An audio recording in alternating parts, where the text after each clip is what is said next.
샬롬, 류 선생의 구속사 천국열차, 유도순 목사님의 신구약 성경 파노라마를 낭독하는 시간입니다. 지금은 에스겔 파노라마 43장입니다. 여호와의 영광이 돌아와 성전의 충만함.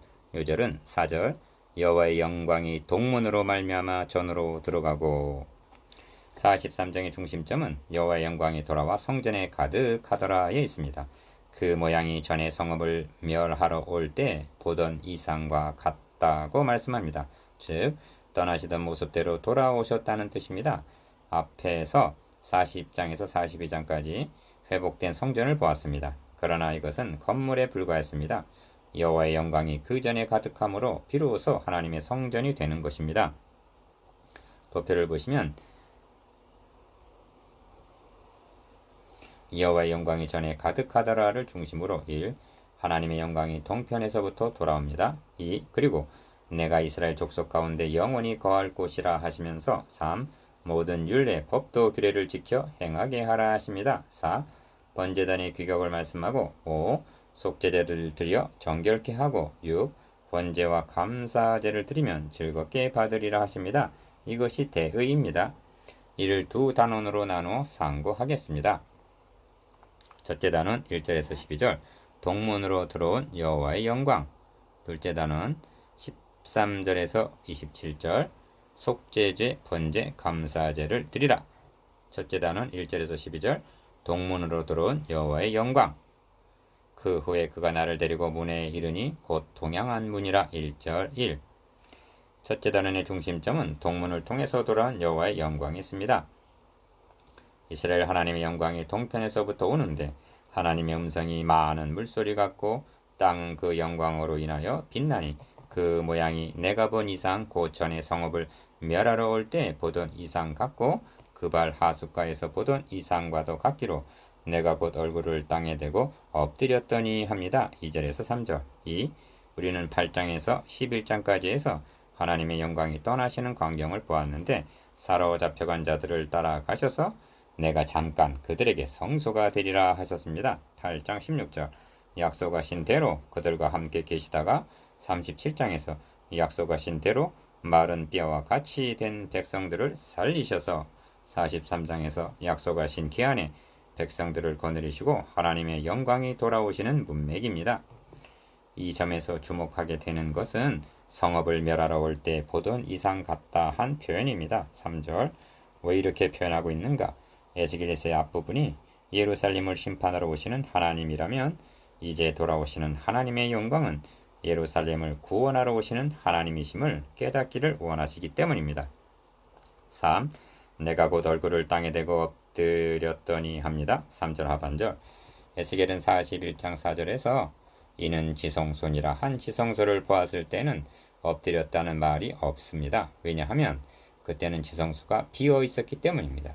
여호와의 영광이 동문으로 말미암아 전으로 들어가고 합니다. 4절 1절에서 4절까지의 내용을 유의하여 보면 기억 동양한 문 1절 니은 영광이 동편에서 오는데 2절 디귿 여호와의 영광이 동문으로 말미암아 전으로 들어가고 하고 4절 동편이 강조되어 있음을 보게 됩니다. 이는 무심한 일로 여겨지지 않습니다. 4. 민수기에 보면 기억 동방 해 돋는 편의 진 7자는 유다 징계에 속한 자라 합니다. 민수기 2장 3절 이것은 하나님의 명령입니다. 그냥 동방이라 하지 않고 동방 해 돋는 편이라고 설명까지 부과합니다. 이는 의로운 해가 떠올라서 치료하는 광선을 발하리니 한 말라기 4장 2절의 그리스도가 유다 지파를 통해서 오시게 될 것을 예시해 줍니다. 그러므로 진행할 때에도 니은 수두로 유다 자손 징계에 속한 자들이 민수기 10장 14절 서서 생진하라고 명하십니다. 그러니까 출애굽 당시도 그리스도가 앞에서 인도하셨다는 것이 됩니다. 참고 시편 114편 1절에서 2절 이것이 동편이 강조되어 있는 이유입니다. 5.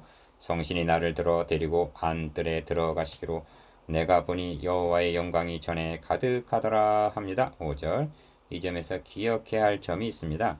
에스겔이 성전 계시를 말해줄 당시는 예루살렘은 여전히 폐허 상태로 있고 저들은 여전히 바벨론의 포로가 되어 있는 신세라는 말입니다.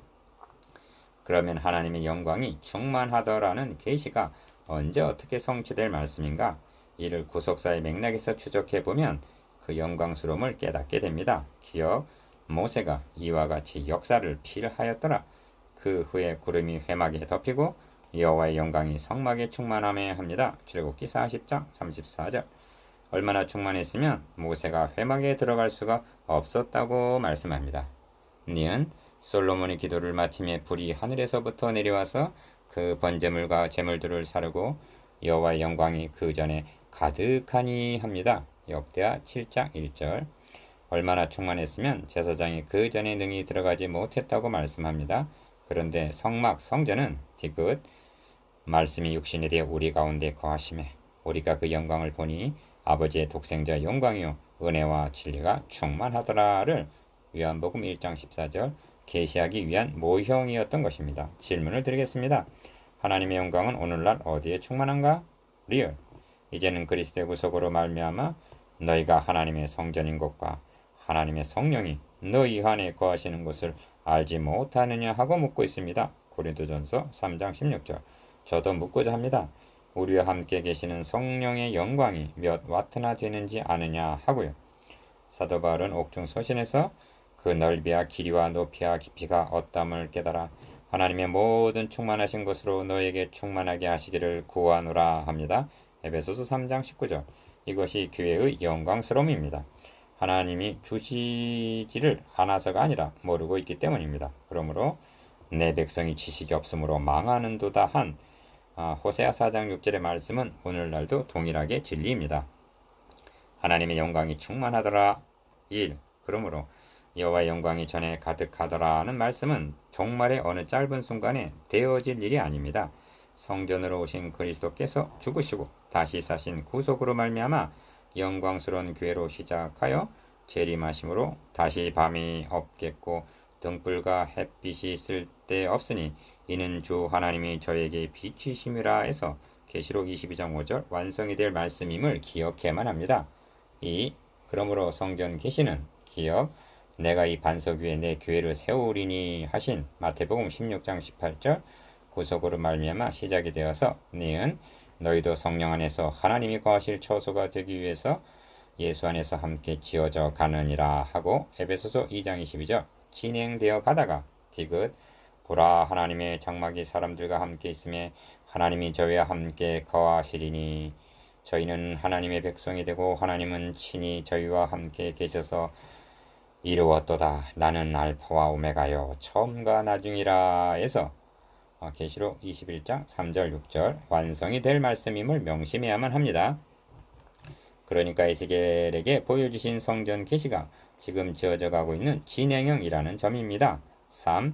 들은즉 누구인지 전에서 내게 말하더니 합니다. 6절 영광 중에 돌아오신 하나님은 두 가지를 말씀하십니다. 첫째로 기억 내게 이르시되 인자야 이는 내 보좌의 처소 내 발을 두는 처소 내가 이스라엘 족속 가운데 영원히 거할 곳이라 하십니다. 7절 상반절. 둘째로 인자야 너는 이 전을 이스라엘 족속에게 보여서 그들로 자기의 죄악을 부끄러워하고 그 형상을 청량하게 하라 하십니다. 10절 4. 이 일을 정리를 하면 하나님의 보좌 이스라엘 족속 가운데 영원히 거할 곳으로 회복하여 주셨다면 여기에는 책임이 따른다는 것입니다.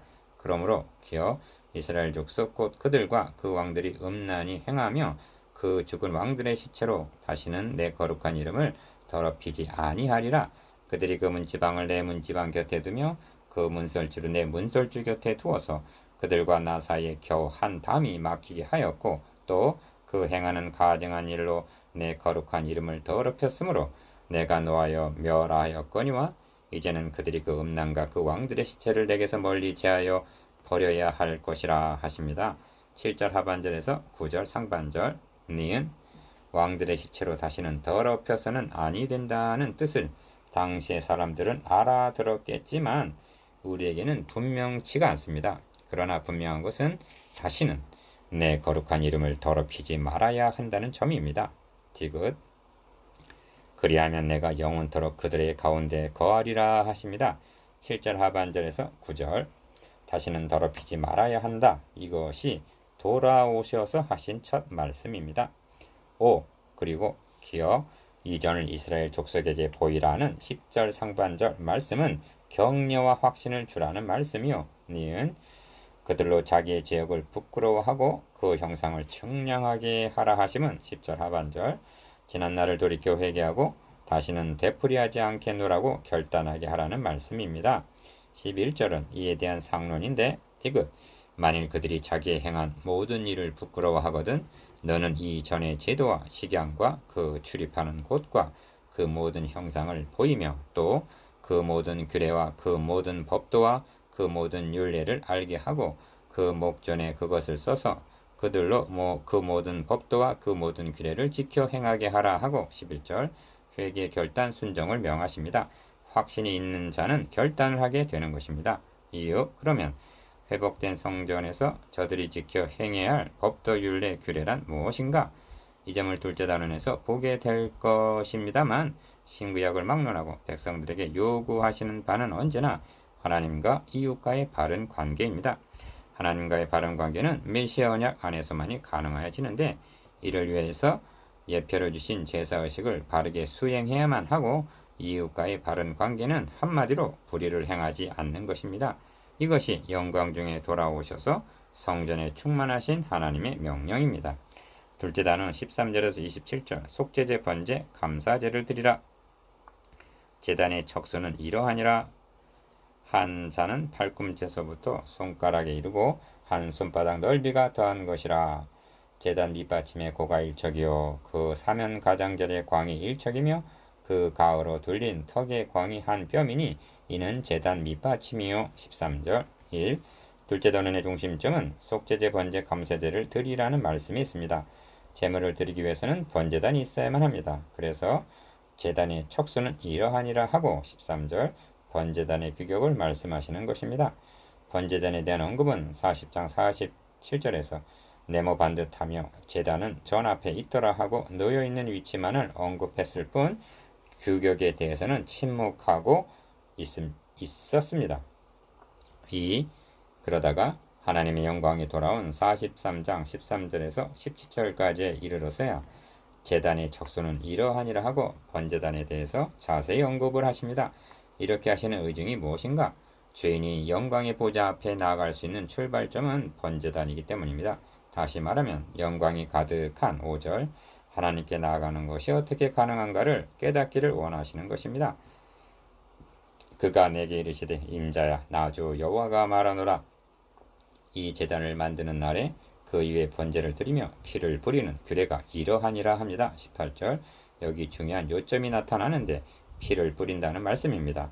어찌하여 피를 뿌려야만 하는가? 이 점이 확고해야만 합니다. 3. 성경은 어떤 피든지 먹는 자가 있으면 내가 그 피 먹는 사람에게 진노하여 그를 백성 중에서 끊으리니 하십니다. 왜 금하셨는가? 기억 내가 이 피를 너에게 주어 단에 뿌려 너희의 생명을 위하여 속하게 하였나니 니은 생명이 피에 있으므로 피가 죄를 속하느니라 하십니다. 레위기 17장 10절에서 11절 즉 생명인 피를 죄를 속하는 데 사용하시려고 먹는 것을 금하셨다는 것입니다. 얼마나 자상하시고도 감격스러운 말씀인가? 4. 피는 생명을 의미합니다. 창세기 9장 4절 레위기 17장 11절 기억 그런데 흘린 피는 죽음을 가리킵니다. 니은 그리하여 흘린 피가 뿌린 피가 될 때에 내게 효염이 있게 되는 것입니다. 그래서 히브리서 기자는 피 흘림이 없은즉 사함이 없느니라 말씀하고 히브리서 9장 22절 베드로는 예수 그리스도의 피 뿌림을 얻기 위해서 택하심을 입은 자들이라 말씀하는 것입니다. 베드로전서 1장 2절 그리스도께서 우리를 위하여 속죄의 피를 흘려 주셨어도 흘린 피가 뿌린 피가 되지 않으면 내게 효염이 없기 때문입니다. 5. 본문에서 피를 뿌리는 규례라는 말이 18절 이를 의미합니다. 나주 여호와가 말하노라 나를 가까이하여 내게 수종드는 사독의 자손 레위 사람 제사장에게 너는 어린 숫송아지 하나를 주어 속죄 제물을 삼되 너가 그 피를 취하여 제단의 내 뿔과 아래층 내 모퉁이와 사면 가장자리에 발라 속죄하여 제단을 정결케 하고 합니다. 19절에서 20절 이를 간추리면 기억 제물의 피를 흘려 니은 제단에 발라 디귿 속죄하여 제단을 정결케 하라는 말씀입니다. 피 흘림이 없은즉 사함이 없느니라. 1. 하나님께서 흠없는 수염소 22절, 흠없는 수양 23절을 잡아 피 흘려 드리라 하심은 재원할 필요도 없이 자기 아들을 통해서 이루어 주실 속죄사역에 대한 예표로 명하신 것입니다. 이를 떠나서라면 제사제도는 우상 숭배나 이사야 66장 3절 다름이 없는 것입니다. 요즘 판을 치고 있는 종교다원주의자들은 그리스도의 속죄사역을 부정합니다. 왜냐하면 자신들의 논리에 걸림돌이 되기 때문입니다. 그들은 하나님에게는 여호와, 알라, 불타 등 여러 가지 이름이 있다고 주장합니다. 목적지는 하나인데 길은 여럿이요 그래서 다른 종교에도 구원이 있다고 말합니다.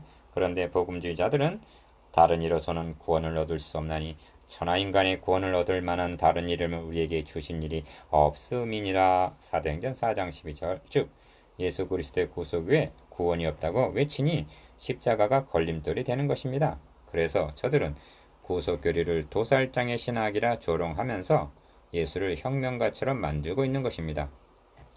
그러므로 복음주의자들은 바울처럼 그러나 우리나 혹 하늘로부터 온 천사라도 우리가 너에게 전한 복음 외에 다른 복음을 전하면 저주를 받을지어다 하고 붕괴해야 마땅합니다. 갈라디아서 1장 8절. 그리고 십자가의 도가 멸망하는 자들에게는 미련한 것이요 구원을 얻는 우리에게는 하나님의 능력이라 하고 고린도전서 1장 18절 외쳐야만 합니다. 그래서 에스겔 선지자는 내가 다시는 잠잠하지 아니하였노라 하고 33장 22절 말씀한 것입니다. 만일 잠잠한다면 이는 이사야가 질책한 벙어리 개가 아니고 무엇이란 말인가? 이사야 56장 10절 3. 그러면 그리스도께서 이루어 주신 구속사역에는 어떤 면이 있는가? 18절에서 27절까지 안에는 속죄제와 19절, 21절, 22절, 25절, 26절 번제와 24절, 27절 감사제가 있습니다. 27절 중반절. 감사제는 화목제를 가리킵니다. 주님께서 담당하신 십자가에는 크게 세 가지 요소가 들어 있습니다. 기억, 우리 죄를 대속하기 위한 속죄제의 의미입니다. 니은 내 뜻대로 마옵시고 아버지 뜻대로 되기를 원하나이다 한 전적인 헌신인 번제의 의미입니다. 디귿, 그리고 하나님과 우리를 화목시켜 주시고 유대인과 이방인들을 하나로 만들어 주신 화목제물의 의미입니다. 왜 번제, 속죄제, 화목제를 드려 주셔야만 했는가? 이는 우리를 하나님 앞으로 인도하려 하심이라 합니다. 베드로전서 3장 18절. 그러므로 여호와의 영광이 돌아와 성전에 가득한 이 시점에 이르러서야 번제단을 언급하시는 것입니다. 번제, 속죄제, 화목제의 의미 1. 구속사의 관점은 여기서 머물지를 않고 한 걸음 더 나아갑니다. 그러므로 형제들아, 내가 하나님의 모든 자비하심으로 너희를 권하노니 너희 몸을 하나님이 기뻐하시는 거룩한 산제사로 드리라 말씀합니다. 로마서 12장 1절. 그러면 우리가 드려야 할 산제사에는 어떤 것이 있는가? 역시 속죄제, 번제, 화목제입니다.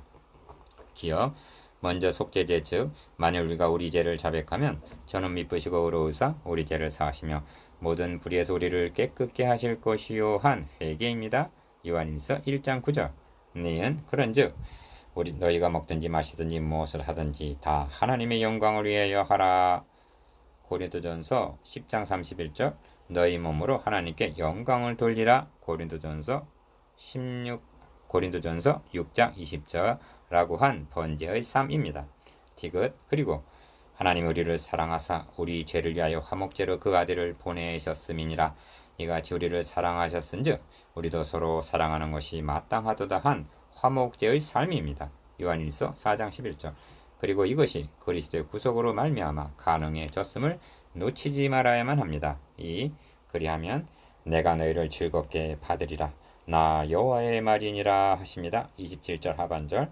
우리의 예배를 하나님이 즐겁게 받으신다니 그 이상 무엇을 바랄 것이 있겠는가? 이것이 영광 중에 돌아오신 하나님께서 명하신 속죄제, 번제, 감사제의 의미입니다. 다시 한번 너의 마음으로 생각할지어다 하신 40장 4절의 말씀을 잊지 마시고 상기하시기 바랍니다. 본문에 나오는 성전의 모든 척수를 다 암송한다 하여도 이 신령한 의미를 알지를 못하고 묵상하지 못한다면 무슨 유익이 있단 말인가? 이를 묵상하는 자라면 죄를 부끄러워하게 될 것입니다. 몸 밖에 드릴 것이 없어 이 몸 바칩니다 하게 될 것입니다. 그리고 항상 기뻐하며 범사에 감사하게 될 것입니다. 3. 묵상해 보겠습니다. 기억. 하나님의 영광이 교회와 성도의 몸에 충만하심에 대해서. 는 속죄제, 번제, 감사제에 대한 의미에 대해서. 디귿. 피, 흘린 피, 뿌린 피의 의미에 대해서. 리을. 확신하는 자는 결단하게 되고 순종하게 된다는 점에 대해서.